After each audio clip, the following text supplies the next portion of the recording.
Dear students, this is the third of the carbohydrates lecture series. This lecture deals with the polysaccharides. Let's go into the lecture. Polysaccharides are made up of many units of monosaccharides. If we hydrolyze a polysaccharide, we will get a number of monosaccharide units. Polysaccharides are further classified into two types based on the nature of the monosaccharides. The first one is homopolysaccharides. They are made up of a single type of monosaccharide unit. Example, starch. It is made up of glucose only. Similarly, glycogen and cellulose also they are made up of glucose only. The second type of polysaccharide is heteropolysaccharide. Heteropolysaccharides are made up of different type of monosaccharides. If we hydrolyze a heteropolysaccharide, then the obtained monosaccharides will be different. Not only that, there may be a presence of some other additional group also in the heteropolysaccharides. That is the difference between the homopolysaccharides and heteropolysaccharides. The first homopolysaccharide we are going to see is starch. Starch is a storage polysaccharide that is present in plants. Plants produce starch through the process of photosynthesis, in which light energy is converted into this starch in the presence of chlorophyll, water, and carbon dioxide. Structurally, this starch is made up of two components. One is amylose, another one is amylopectin. Both amylose and amylopectin are made up of glucose only. So let's see this diagram. The first one is amylose, the second one is amylopectin. Both are made up of glucose only. If you see the structure of amylose, this structure is similar to that of the structure of maltose which we have seen in the disaccharide, but the chain will continue. So repeated units of glucose, the first glucose molecule is linked with the next glucose molecule with the help of a glycosidic linkage, and this chain will continue, and it is a linear one. It is a straight molecule, it's a linear in nature, and the linkage is through 1,4 glycosidic linkage is seen in the case of amylose. And amylopectin, it is also made up of glucose, but we have come across a chain in this amylopectin. The linkage between the two adjacent molecule is 1,4 linkage only. So it is extending in the linear fashion, but branching takes place. Branching takes place at the 1,6 point. So it is, if you see the diagram of amylopectin, you could see the branching occurs in the 1,6 position. That is the difference between amylose and amylopectin. So starch is composed of these two molecules only.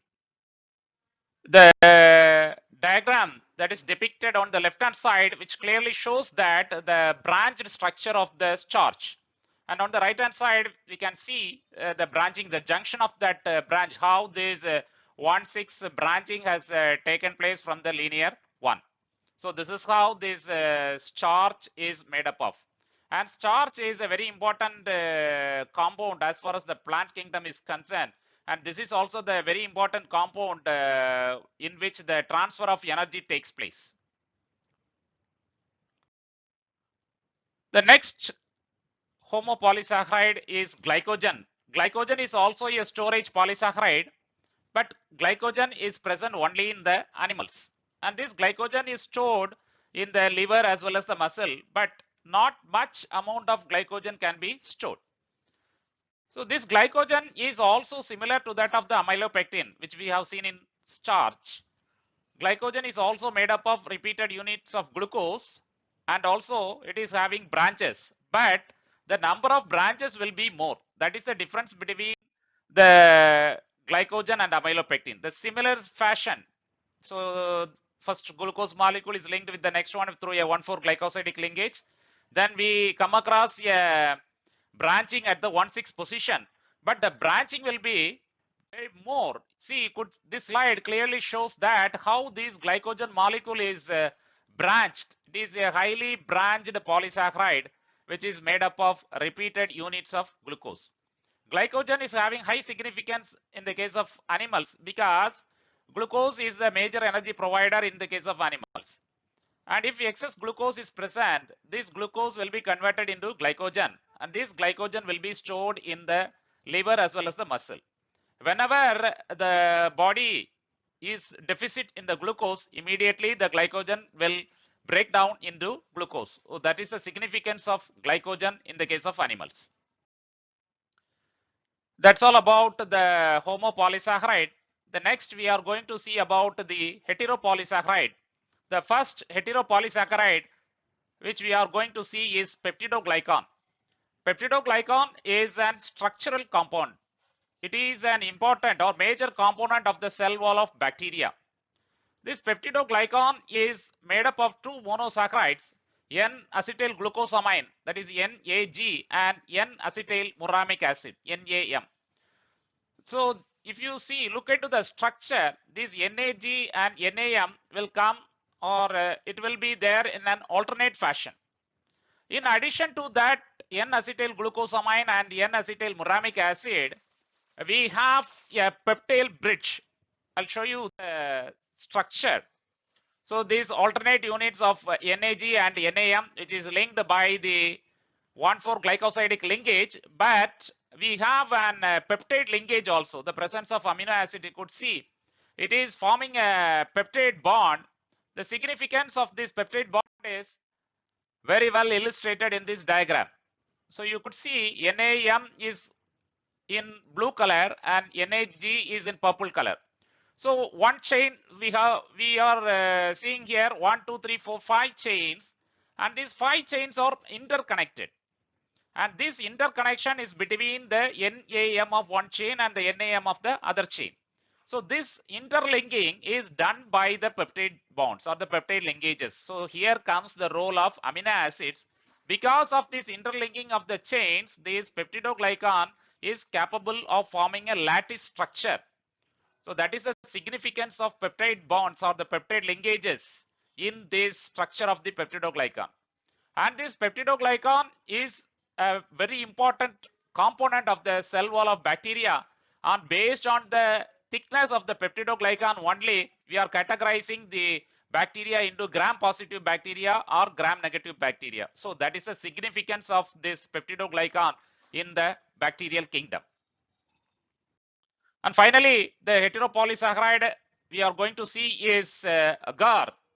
Agar is a natural compound obtained from the seaweeds Gelidium. And this agar is also made up of two components. One is agarose and agaropectin. Agarose is made up of repeated units of agarobaiose.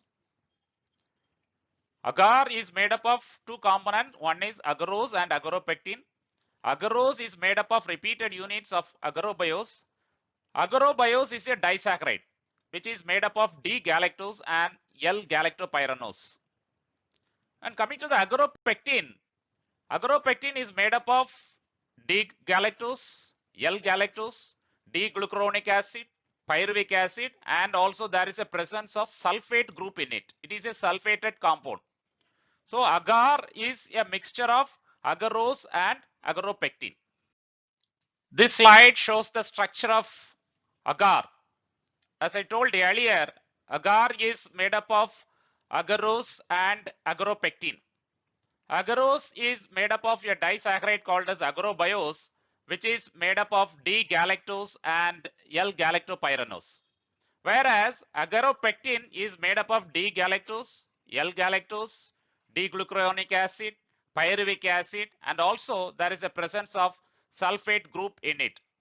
Thus, this agar is a complex structure, but it is having a wide application in the field of microbiology because agar is used as a solidifying agent in the culture media, in which we are culturing the bacteria. That culture media, we call it as the solid culture media. Similarly, agar is also used in the preparation of gel, and agar is also having applications in the food industry. Let me conclude my lecture. Polysaccharides are made up of many monosaccharide units. Polysaccharides are classified into two types. The first one is homopolysaccharides. Homopolysaccharides are made up of a single type of monosaccharide. Example, starch, which is made up of glucose only. Heteropolysaccharides are polysaccharides that are made up of different type of monosaccharides. Not only that, there may be presence of some other group also in it. Example is agar. Homopolysaccharide, we have seen two examples, starch and glycogen. Both are made up of glucose only, and both are branched one. But the difference is starch is present in plants. This is the product obtained during the process of photosynthesis, whereas glycogen is present only in animals, where the excess glucose will be converted into glycogen and it will be stored. Structurally, starch is made up of two components. One is amylose and another one is amylopectin. Amylose and amylopectin are made up of glucose only. Amylose is a linear one, and the linkage between two glucose molecule is 1,4-glycosidic linkage. Amylopectin is a branched one. The linear one, from the linear one, a branch arises at the 1,6 site. So it is similar to that of this amylose, but branching takes place at the 1,6 position. So it is a branched one. This is the structural part of the starch. And coming to the structural part of glycogen, glycogen is also similar to that of the amylopectin, but the number of branches will be more. So that is the only difference between this amylopectin and glycogen based on the structure. Then we have seen about two heteropolysaccharides. One is the peptidoglycan and the other one is the agar. Peptidoglycan is an heteropolysaccharide, and it is also an important compound as far as microbiology is concerned, because based on the thickness of the peptidoglycan only, we are categorizing the bacteria into gram-positive one or gram-negative bacteria. That is the significance of this peptidoglycan. Coming to the structure, peptidoglycan is made up of two monosaccharides, NAM and NAG, alternatively. They are linked in an alternate fashion, and they form a chain-like structure. And the subsequent chains are linked by the peptide linkages. Because of that linkage, the peptidoglycan is capable of forming a lattice structure.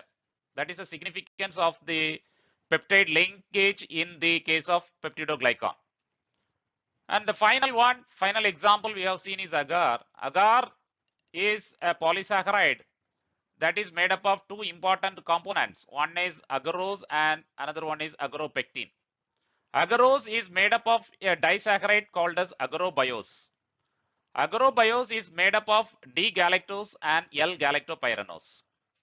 Agaropectin is made up of D-galactose, L-galactose, D-glucuronic acid, pyruvic acid, and also there is a presence of sulfate group in it. Thus, this agar is a complex molecule, but it is having high significance in the field of microbiology, because agar is used as a solidifying agent in the culture media of bacteria. So if you add this agar to this culture medium, then we call it as the solid media. Apart from that, agar is also used in the preparation of gel. In addition to that, agar is also having application in the food industry. So that's all about the polysaccharides, and the 3 lecture series on carbohydrate is over with this. Thank you, students, for your patient listening, and let us meet in some other lecture. Thank you.